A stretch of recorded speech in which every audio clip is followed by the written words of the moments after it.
અમદાવાદમાં સુરતવાળી થાય તો નવાઈ નહીં, ખુલ્લા ઢાંકણને લઈને સંદેશ ન્યૂઝ દ્વારા કરવામાં આવ્યું રિયાલિટી ચેક। હાટકેશ્વર ભાઈપુરા વોર્ડમાં ગટરના ખુલ્લા ઢાંકણા હોય તેવું સામે આવ્યું।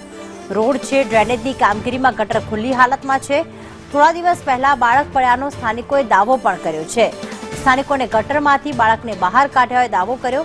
કોઈ જાનહાનિ ન થાય તો કોઈ જાનહાનિ થાય તો જવાબદાર કોણ, તેવો સ્થાનિકોએ સીધો વેધક પ્રશ્ન પૂછ્યો। આ કામગીરી મહિનાઓ સુધી બંધ થતી જ નથી। અહીંયા રોડ ઉપર પણ જોશો, જ્યારે 108 ને આવવું હોય, એક બાજુ પતરા મૂકે છે તો રાત્રે રોડ ઉપર સુવડાઈને જતા રહે છે, આ બાજુમાં ખસેડતા પણ નથી। આ ગટર અત્યારે તમારી સામે જોશો તો ખુલ્લી ને ખુલ્લી જ છે। એ રાત્રે કદાચ એમણે કામ કાલ રાત્રે કર્યું હોય તો એમની ફરજમાં આવવું જોઈએ કે એને ઢાંકીને જાય કાં તો એની સેફટી કરીને જાય। એ લગભગ રોડ 2 મહિનાથી ખોદેલો છે। મ્યુનિસિપલ કોર્પોરેશન દ્વારા અહીંયા સુરતવાળી જે થાય એવી ઘટનાની રાહ જોઈ રહી છે, તેમને કોઈ ગંભીરતા નથી। તંત્ર ઘોર નિંદ્રામાં સૂતું રહ્યું છે, જેમને આ જે બાબત છે ખૂબ જ ગંભીર બાબત છે, કેમ કે આ યાતાયાત યાની કે અવર જવરનો ખૂબ જ રહે છે આ રોડ ઉપર। અને ખાસ કરીને આસપાસની અંદર સ્કૂલો આવેલી છે, સ્કૂલોમાં નાના નાના બાળકો સવારના પોરમાં જતા હોય। સ્વાભાવિક વાત છે કે અત્યારે ઠંડીનો ટાઈમ છે તો સાધારણ અંધારું હોઈ શકે છે, અને અંધારાની અંદર જો નાનું બાળક ખાબચી જાય તો અહીંયા આસપાસના રહેવાસીઓને ખ્યાલ ના આવે કે ભાઈ કોણ અંદર ગયું। ત્યાં સુધી એ બાળક જે પડી ગયેલું બાળક મરણ પામે।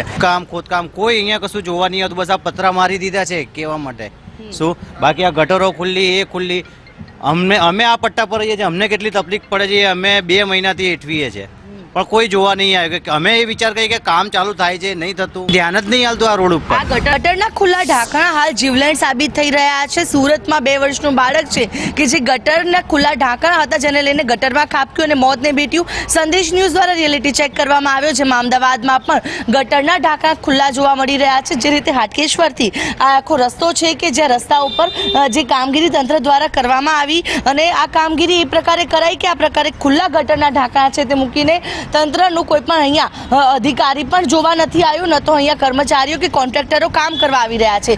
આખા રસ્તા પર જોઈ શકાય છે કે આજે ગટરના ઢાંકણા છે, ડ્રેનેજની લાઈનોનું જે કામ તો કર્યું છે, પરંતુ કેટલાક એવા સ્તરો છે કે જે હજુ પણ ગટરના ઢાંકણા નથી લગાવવામાં આવ્યા, જે ખુલ્લા છે। અને આ જ ગટરના ઢાંકણામાં થોડા સમય અગાઉ જ એક બાળક પણ પડી ગયું હતું, જેને સ્થાનિકોએ બહાર કાઢ્યું હતું।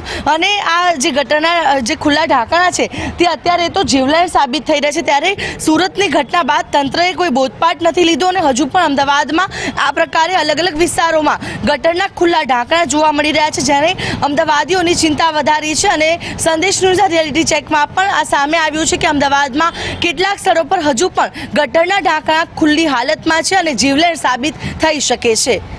કેમેરા પર્સન મનીષ વાણિયા સાથે આયુષી યાજ્ઞિક, સંદેશ ન્યૂઝ, અમદાવાદ।